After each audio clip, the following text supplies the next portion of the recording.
What is going on, guys? MMA Island team, we got the fight picks, and we are back with UFC Vegas 13, headlined by Thiago Santos, Glover Teixeira. But it is not what we're talking about. We are talking about the co-main event of the evening. We are talking about Andrei Arlovski coming back to face Tanner the Bulldozer. Actually, check that, Tanner Flashy Style Boser. Shout out to the people that know what I'm talking about. But If you know, you yeah, know. Tanner Boser, Andrei Arlovski, pretty good matchup. I think a lot of people would have liked to see Tanner Boser get a little bit more of a step up. But hey, I think one thing that I wanted to talk about, and I was going to mention this, and Zach said to ask him to start him off. If Tanner Boser wins this or Andrei Arlovski wins this, let's play matchmaker. Screw it. We're not being so.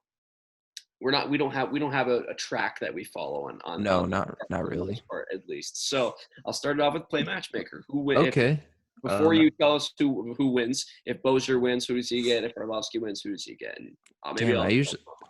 I usually put a little bit more research in this than going off the spot, but if Bozier wins, Shamil Abdurahimov, Cyril Gane's not going to fight him. Cyril Gane's moving on to bigger and better things. I'd like to see him get higher. I'd like to see Bozier get higher, especially if he After could beating finish Arlovski, Arlovski. you saying that he should get higher than the number 10 after beating an unranked fighter? Derek, he was the number 10. I'm pretty sure he's around there. And Really? if Andrei Arlovski wins, then Hey, it's a I good don't way to know. go out. Yeah, retirement. Let's say retirement. That's an easy way out. Anyway, I think it's my turn to start. So I have a shocker left in me. Here it comes. I'm going to start off by saying I'm picking Andrei Arlovski for this fight. And I know Wow. that may be a little bit of a bomb drop. And you know what? I've been thinking about this a lot all week. I've been kind of bouncing it around in my head. And I think people are unfairly writing off Andrei Arlovski to start off. Because I want to kill a narrative here. Everyone's saying that Andrei Arlovski's chin is shot. He can't take a punch anymore. He's been knocked out once in 3 years and by Jairzinho Rosenstrike. His chin at one point in time, like the 2016-17 range, it was that. But it has gotten better somehow. He has been able to take a punch, and we've seen this with him and Overeem. Their chins have slightly started to improve. Now, Tanner Boser and Andrei Arlovski are very stylistically similar heavyweights. They are fighters who are very focused on volume more than power and striking technique over power. That is usually how they work. They overwhelm you with their punches. They're not one-shot KOs. They are flurry KO people. And they usually go to decision. Tanner Boser has been on a finishing spree as of late, and that's why, yeah, flashy style. He's been a flashy fighter. He doesn't think so, but we do. I think people are like seeing this, and they're just playing into the recency bias a little bit, and by unfairly writing off Andrei Arlovski, because Andrei Arlovski has not looked bad. He's looked really good, actually. He beat Felipe Lins when everyone wrote him off about Felipe Lins. He 30-27 him on 2 judges' scorecards. Now, that's Felipe Lins, sure, but everyone was writing him off. Everyone said he was going to lose. Look what he did. People said that he was going to lose to Ben Rothwell. He destroyed Ben Rothwell. Jairzinho Rosenstrike is the number 3 heavyweight in the world in the division. So, yeah, that's okay. You can get knocked out in the first by him. I can excuse that loss. And then also beating Augusto Sakai. Augusto Sakai is one of the biggest frauds in MMA because in no way can you say that he beat Andrei Arlovski at all. You cannot make that argument. He got outstruck every single round of that fight. The fight never went to the ground. He never landed more punches in a round. And the total striking numbers where Andrei Arlovski finished with 75 significant strikes out of 175. Sakai with 42 out of 132. The fact that it was given to Augusto Sakai is an absolute farce.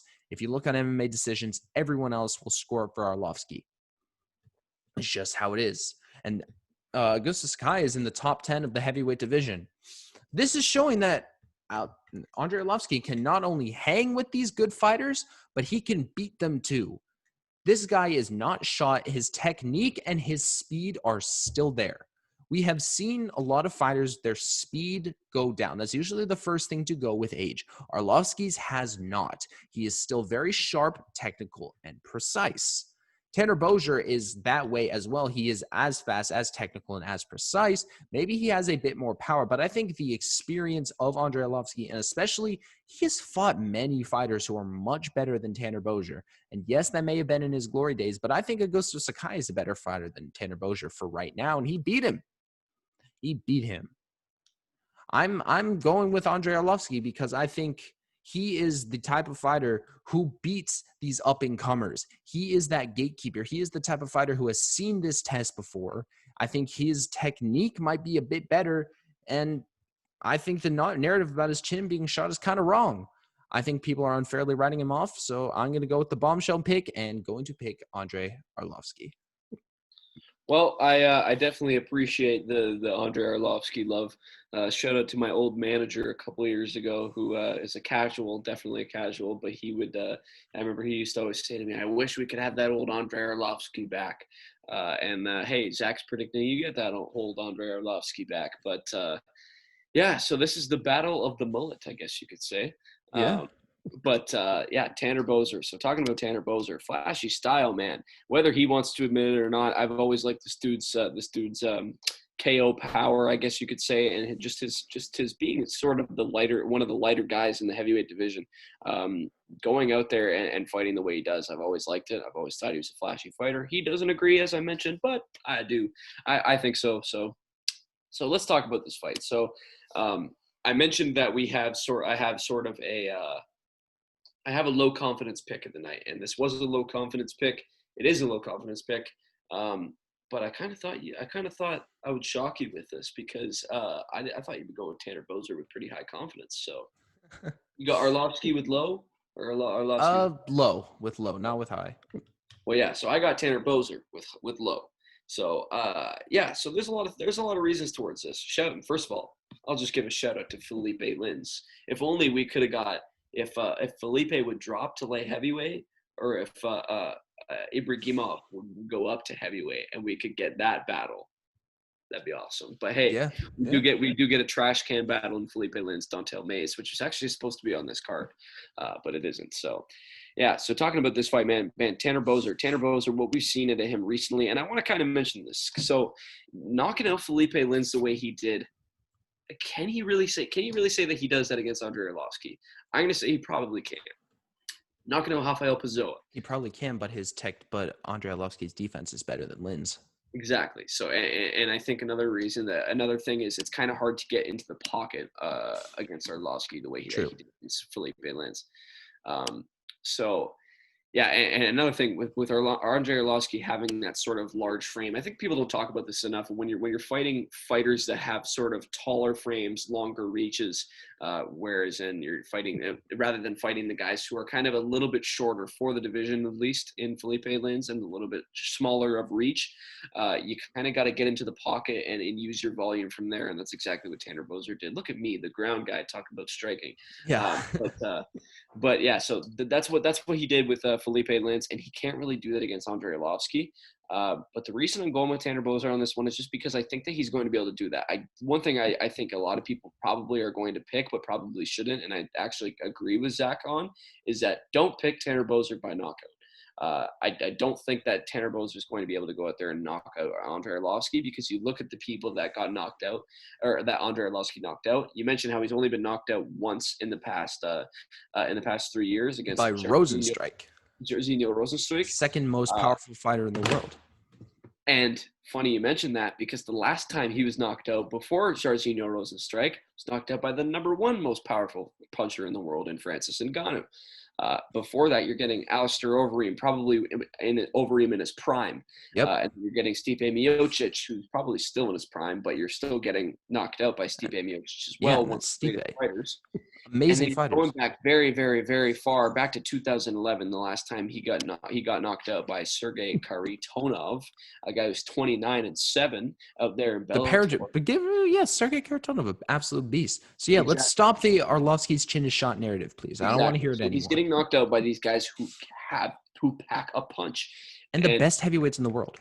This is the thing about Tanner Boser, and I love it. I know I love to joke about it and talk about this flashy style thing. And the reason that I kind of took a lot of offense to Tanner Boser saying that the flashy style was wrong is because I think when I said flashy style about Tanner Boser, I was talking about just his ability, not his knockout ability.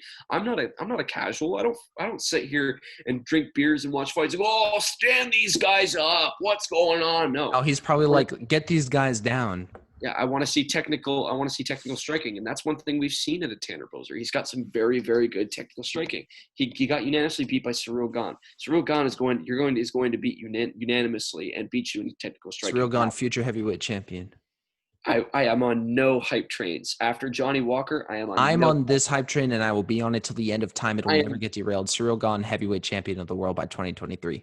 I'm keeping an eye on Khamzat Chimaev. I'm rocking Khamzat Chimaev as my COD gamer tag right now. But I'm keeping an eye on him, definitely. But talking about this fight, man, I don't think Tanner was just going to be able to go out there and knock out Andrei Arlovski, and that's partly why I'm picking this in low confidence. But I do think Boser is going to be able to outpoint Arlovski.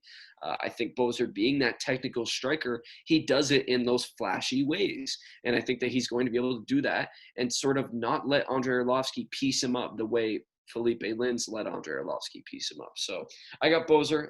By decision. I think it's a kind of a lower confidence pick, as I mentioned, just because Andrei Arlovski could piece him up. But I just think that both of these guys are, as you mentioned, kind of similar in their style. And being a volume heavyweight striker, which we don't see too many of those, but they're both kind of volume heavyweight strikers. So I think we get a pretty decent matchup here, and I think it goes the distance, and I think it's a pretty close decision for Tanner Boser. So we got a disagreement. I didn't think we would, but we do. So make sure you guys are letting us know who you guys got in the comments and let us know why. Break the tie. And make sure you guys are also liking the video, subscribing to the channel, and make sure you guys check out the other Fight Pick videos.